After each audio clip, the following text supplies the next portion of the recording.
The Adventures of Frank Race, starring Tom Collins.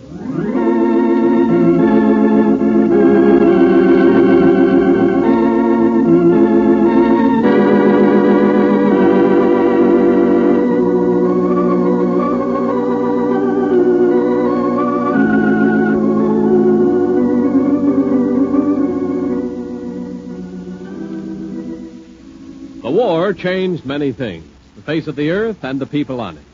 Before the war, Frank Race worked as an attorney, but he traded his law books for the cloak-and-dagger of the OSS. When it was over, his former life was over, too. Adventure had become his business. The Adventures of Frank Race.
Say the way you wake up has an important effect on the whole of your day. Coming awake peacefully sets you off to a relaxed, poised beginning. So I came out of my nocturnal fog to the sound of... Now listen, you're going to talk to him if I have to beat your brains? Oh, now look what you did.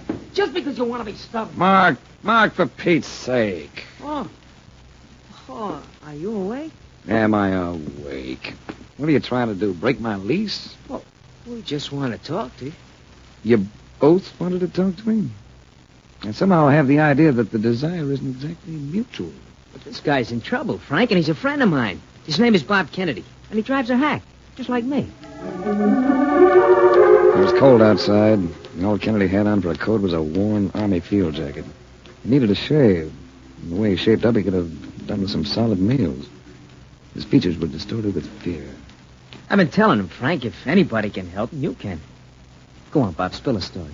Oh, look, Mark, we're wasting time. I got to get out of town. It's my only chance. Your only chance for what? He thinks his wife is in the morgue, Grace. Any connection with that item in yesterday's paper? An unidentified girl? Yeah, that's it. Same description, her clothes. The report said there was plenty of indication that she might have been murdered. How do you fit in, Bob? Well, would you believe me if I say I didn't do it?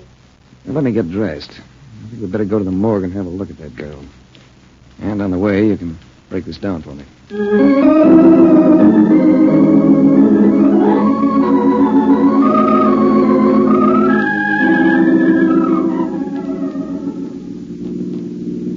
was an ex-GI, studying architecture on a BA program. His wife had been an English war bride. He told me about it as we drove. I didn't marry into the royal family or anything like that. She worked in the factory during the war making ammunition. But she was pretty. No guy could have a better wife. Yet you had a fight. Yeah. We picked a great place to pull it off. A cafeteria with a million people around. She left me there. That's all I know. Where might she have gone, Bob? Oh, I don't know. Unless it was to look for a job. This is it. And I know the boys in here, so you might let me do the talking.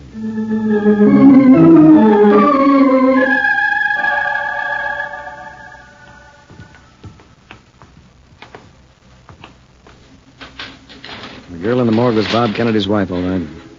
Oh. She still looked pretty and young, even lying there. Bob's stricken eyes came up to meet mine, staring at me. I shrugged at the attendant, and he replaced the sheet. I think you ought to go to the police, Bob. Oh, after that fight?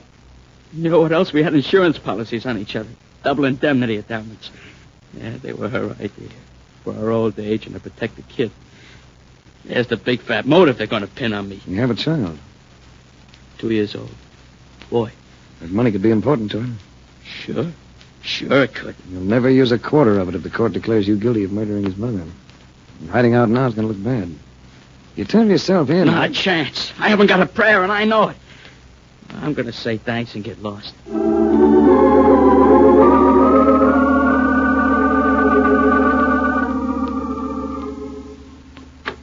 Mark's cab stood at the curb. Mark shot me a warning look as I came out. There was a reason for his attitude. On the sidewalk waited a couple of gentlemen who might have been ward heelers just for getting out the vote. The smaller of the pair intercepted me at the bottom of the steps. You're Frank Race, ain't you? That's right. And you?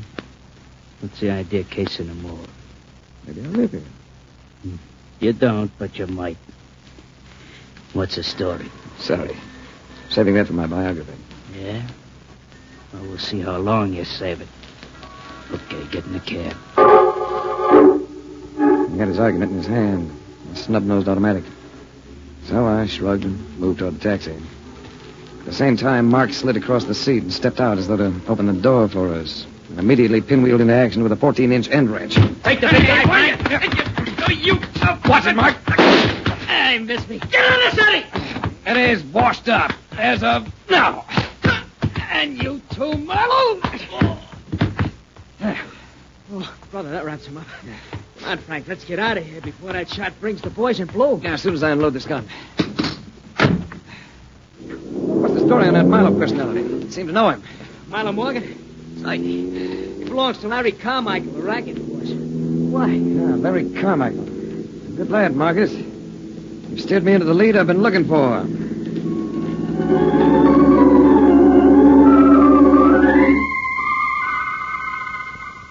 I knew Larry Carmichael. Big fellow with blonde curly hair that was going gray. Found him in his nightclub office practicing billiard shots. Hey, what's the pitch on you anyway? You come in here for the first time in a year and all you do is ask questions. Too nosy? I don't like questions. You ought to know that. Ever hear of a girl called Fay Kennedy? I know lots of people. I saw her a little while ago. On a slab in the morgue. Go on out to the bar. Have yourself a drink. I sell good liquor. But you don't want to talk about the Kennedy girl. I gave a party. I had lots of guests. Your dame was there. I never knew it. And if you keep playing cop, I'm going to get sore. I left him as he muffed his third shot. It wasn't like him. It was still early in the evening, but several people were sitting at the bar. As I went by, a voice tagged me. Heap to, Frank. It's martini time. Well, Larry Carmichael, Jr. You've grown up. Sit down, Race. This is Bunny Covington. Hello, Ray. Dusky hair and blue eyes are always tough on a man. When they go with everything else this girl had to offer, you wanted to sit down. Slowly. Bunny Covington, #1 glamour deb of the season. Top of the bottle for looks, poise, or money. Quit staring, Ray. She's going to stay a while. What have you been doing? I just finished chatting with your father. How'd you find him? His billiard game is off. His disposition's off with it. If he's playing billiards, he's feeling happier than he did yesterday. Might be a good time for me to interview him. Stay put, children. I'll be back. So the kid has made the big league. Meaning me? According to the Rotos, you're an ultra-exclusive package. People talk about you, too. Yeah, I'm not as pretty, though. Well, you make an impression. I understand you enjoy getting into trouble. Kids like Larry are inclined to exaggerate. Is that what you're doing now? Getting into trouble? If you're talking about this very moment, I'd say the answer was yeah. I'm going to enjoy you, Ray.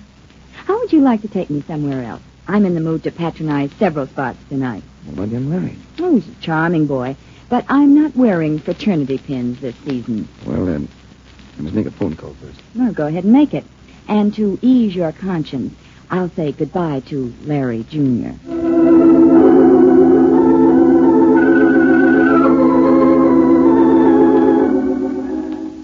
My call was to the Homicide Bureau. A friend by the name of Lieutenant Vander. I asked him if the girl in the morgue had been identified. Sure, capable of faint identity. How's it going in the book? Homicide? She was found alongside the highway, dead, blown dead. What do you? Picked up anyone yet? What's your interest in this, Frank? Just curiosity. You and your curiosity. Still like to know if you've made an arrest. Well, we brought in the girl's husband about an hour ago. I'm calling it open and shut? Oh, no, not this, sir. But the guy was skipping town when we took him. I don't think he did. Does that mean you know something, Frank? I'll keep you posted, Lieutenant. Listen, Frank. You ready to go now? I'll have to call a cab. Oh, we can use my car. What about Larry Jr.? Still talking money with his dad. The child has to live, you know.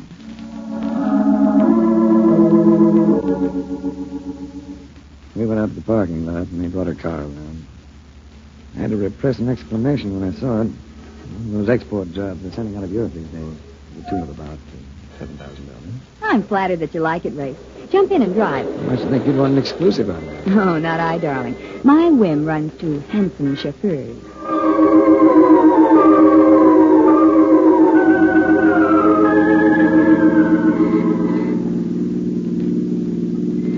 You know something? What?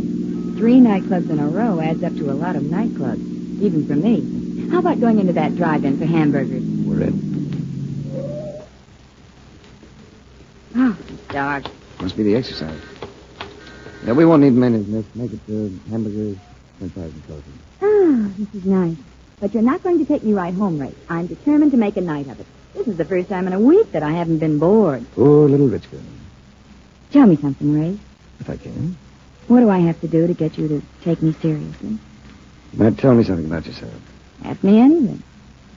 How long have you been running around with young Larry? Oh, a few days. Just for laughs. Were you at the Carmichael party the night before last? As a matter of fact, I was. Why? There was a girl at that party who was found dead the next day. The police think she was murdered. You're talking about the girl the police identified today? That's right. Faye Kennedy. Well, how do you tie her in with the party, Ray? The paper said something about the body being found on some highway. Well, I'll move around, ask a few questions, listen to a few answers. Good answer. That girl, are you working on the case? Not professionally. Just trying to help someone out of a jam. Would I be helping someone out of a jam if I told you I saw that girl at the party? Keep giving. She was one of the extra girls hired as a maid. I noticed her when I heard her talk. That English accent. I liked her. I tried to engage her to work for me. What happened? She didn't want a steady job. You know what happened to her later? Yes, I do. It was almost morning when I talked to her about working for me. Most of the guests had left, and she couldn't get a cab. So Larry loaned her one of the house cars, a Ford coupe. And she left by herself. All alone? You sure of that?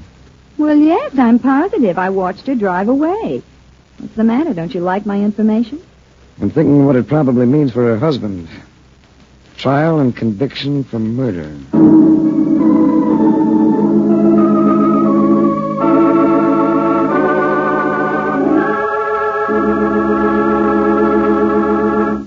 We'll return to the adventures of Frank Race in just about 1 minute.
Back to the adventures of Frank Race.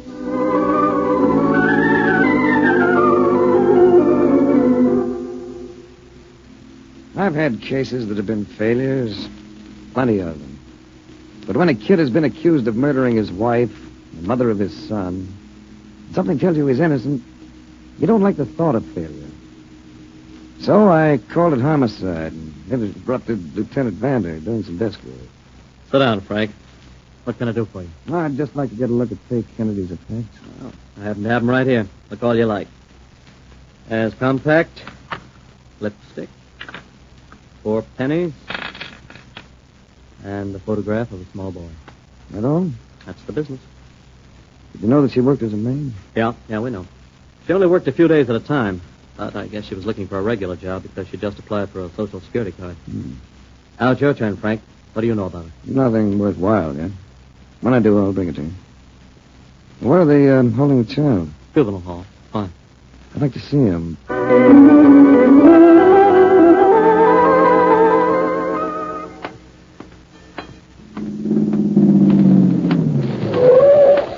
Hey, mister, can you use a cab? A good man, that's against the law. You know it. Stop making one of the funnies, Frank. Come on, get in here. I'll give you a lift. I was going over to Juvenile Hall to see Bob Kennedy's kid. What were you doing around here? I was going to see if I get a pass to go in and see Bob. I'll make it later. Brief me on something, Mark. Sorry. What do you know about Larry Carmichael, Jr.? Crazy kid. Always getting into jams. What kind of jam? Dames, mostly. They're always taking them for dough. I guess that's why the old man tightened up on a banquet. Why? I've sort of had him in my mind. What about Larry Sr.? Has he ever been arrested? Oh, yeah. But they never proved nothing against him. He was indicted by the grand jury about 8 years ago, but he beats the rap. What was he charged with? They hooked him as head of a ring that had been clouting hot shorts. Doing what? Clouting hot shorts. You know, stealing cars. Didn't they have enough on him? He was too clever. By the time he got finished repainting him and everything, even the insurance companies couldn't identify him. Where did he do all this painting and changing? Garage he's got, or on State Street. Does he still have it? Yeah, but it's strictly legit now. Just the same, I think I'll postpone my trip to Juvenile Hall for a while. Drop me off and you can go and visit Bob Kennedy. Okay, where you want it. Where you going now? To pay another call on Larry Carmichael Sr.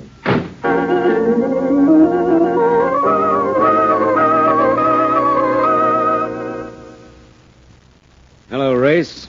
You back again? Oh, I just thought you might want to talk to me now. I might. Care for a drink? You can owe me one. Hey, I thought you and me were friends. Well, you are. Aren't we? The way you mauled a couple of my boys yesterday. Oh, come on. You wanted to prod me around with pistols. Oh, they thought you were somebody else. They knew him. I still think they made a mistake. Why don't you call him in here? You could ask him a few questions. Well, they're not around right now. Why were they casing the morgue, Larry? Would you believe me if I told you I didn't know? Not man. Go ahead and tell me. Who are you working for, Frank? What are you so busy about? Now you're making sounds that don't mean anything. You know the story. Kennedy girl? Didn't want to talk about it yesterday. No, I didn't know I was going to have you breathing down the back of my neck. What are you trying to prove? I don't want to see her husband go to the block for something he didn't do. You got ideas I'm the one that tripped him up, huh? Did you, Larry? Look, Race, I thought you worked for insurance companies. That's right. Well, go back to work for them. You'll be happier. Tell me something, Larry. You own a big garage, don't you? One of those open all-night affairs? I own a service station. So what? Oh, just a casual question. I want to sell you some advertising one of these days. What are you talking about? If it's about me, I want to hear all of it. Hello, Ray. Hello, Bunny. Going somewhere? As usual. Take me? I don't hang around here, baby. Sorry, Larry. I need some fresh air. How about it, Ray? I've got your favorite car outside. It won't be exciting. Let me decide that. Where are we going? To see a little kid.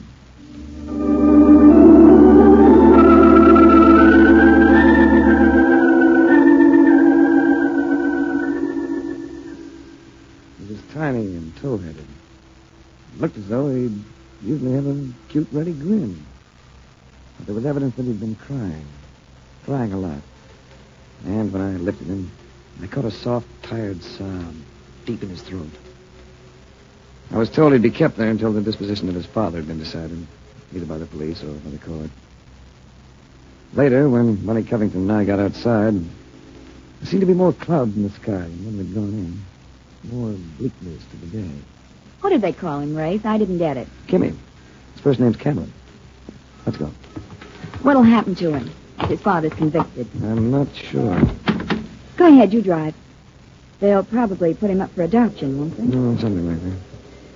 Whatever happens, it's going to be rough on him. How are you doing on this case? So far, I've walked up a lot of blind alleys. I keep getting the feeling that I'm overlooking something. Something I've already seen.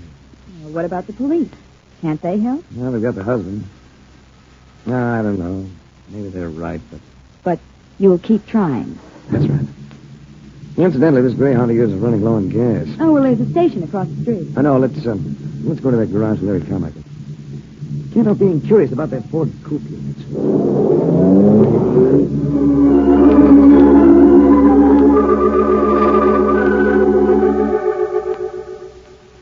The service station was one of Larry Carmichael's pet enterprises, one of those super service subdivisions that peddle everything from windshield wipers to body and fender work. It was toward the body and fender building that I made my inquisitive way. Well, the car took time off the gas, and Bunny took time off pretty up. No activity going on, but the Dent and Scratch Emporium was open, so I prowled in.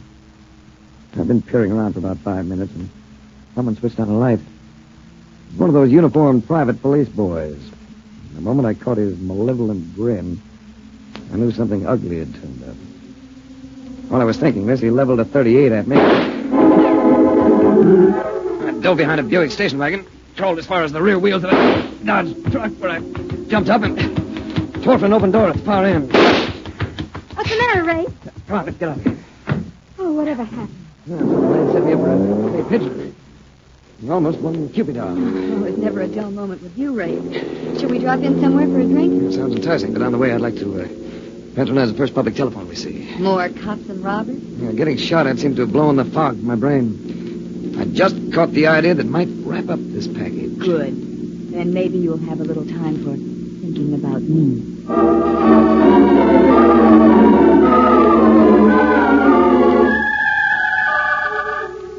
I spent 45 minutes in one of those sidewalk phone booths. I called Vander at Homicide and asked him to relay a message to Bob Kennedy in his cell. When Vander called back with the answer, I talked to him into securing another item of information from the motor vehicle department. When I got back with Bunny, everything had finally gelled. You know, I've discovered what makes you so attractive to me, Ray. It's because I'm always having to wait for you. Do you know that you're the first person I've ever waited for in my life? Drive on, Duchess. Now, you take the wheel. You know, I've been thinking about that. About what?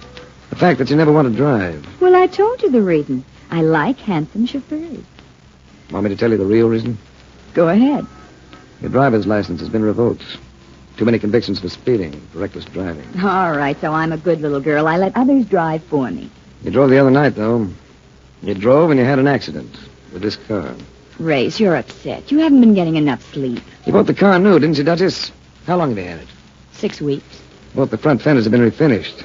I can tell because the rubber fittings are coated with paint. That's always the tip-off to a repaint job. Do you read palms, too, Race? It all ties in with what happened to Faye Kennedy. You see, when you offered her that maid's job, she didn't turn you down. She accepted it. She'd been looking for a job, so you took her home with you when you left the party. Which would have been all right, except that on the way, you couldn't resist showing off the speed of this rocket. You ran it off the road into some brush. You didn't hurt yourself, and the car was still drivable. But you fractured that girl's skull. So you pushed her out and left her there, alongside the road. Because you knew that with your record, you'd face a charge of manslaughter. Darling, you are upset. Let's go and have that drink. Sorry, Duchess. No drinks. Oh, Race, you can't really believe all this. Oh, I admit I cracked up the car, but the rest of it... Oh, you're letting your imagination run away with you. No. I'm sure of it. I'm sure of it because you lied. You lied when you said you saw that girl drive a Ford away from the party. I did see her, Race. I can prove it. No, Duchess. Faye Kennedy was born in England into a poor family. Poor families that don't have cars. She didn't have a driver's license either because she never learned how to drive a car. All right, Race. You've put it together. But you're not going to be difficult about it, are you? After all, manslaughter isn't murder. You'd have turned it into murder. You'd have let that girl's husband go to the chair. Oh, they wouldn't have given him the chair, Race. Life imprisonment, maybe, not the chair. Just life in prison. You have no trouble being casual with other people's lives, do you, Duchess? Tell me, how much did you have to pay Larry's private cop to shoot me for a trespasser? Race, I was in a jam. Race, give me a chance. Give me a chance to show you my real inner feeling for you. I had a look at your inner feeling, Duchess. When we saw that baby. You were about as sympathetic as a pole axe. Where are we going, Race? The Center Street Homicide Bureau. Last year, Debutante, you came out. This year, you're going in.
Adventures of Frank Race, starring Tom Collins, came to you from Hollywood. The series is written and directed by Joel Murcott and Buckley Angel. The music is composed and played by Ivan Ditmars. Be sure to be with us again this time, 1 week from today, for another dramatic chapter in The Adventures of Frank Race. Art Gilmore speaking. This is a Bruce Eells production.